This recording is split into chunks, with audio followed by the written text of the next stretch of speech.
ఈరోజు మనకి mega parents మీటింగ్కి సంబంధించి ఏ విధంగా ఓట్ చేయాలన్నది తెలుసుకుందాం.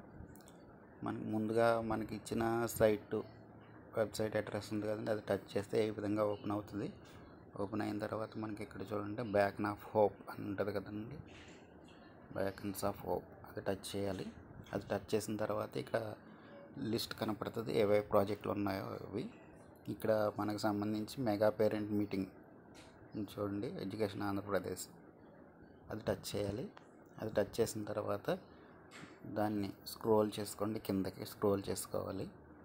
కింద స్క్రోల్ చేసుకుంటే ఇక్కడ click here to vote for this project అని ఉంది కదండి, ఇక్కడ అది క్లిక్ చేసుకోవాలి. దాని మీద క్లిక్ చేయాలి. దాని మీద క్లిక్ చేయక ఇలా వస్తుంది.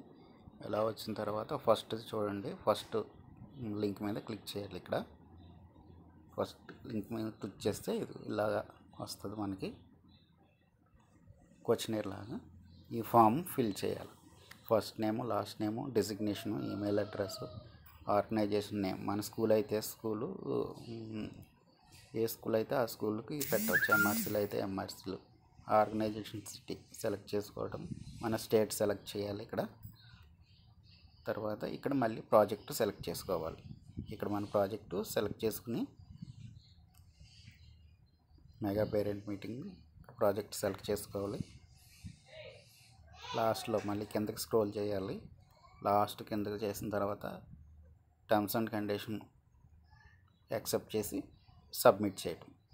ఈ విధంగా సబ్మిట్ చేస్తే మనకి మన ఫీడ్బ్యాక్ అనేది ఈ ఫామ్ సబ్మిట్ అవుతుంది.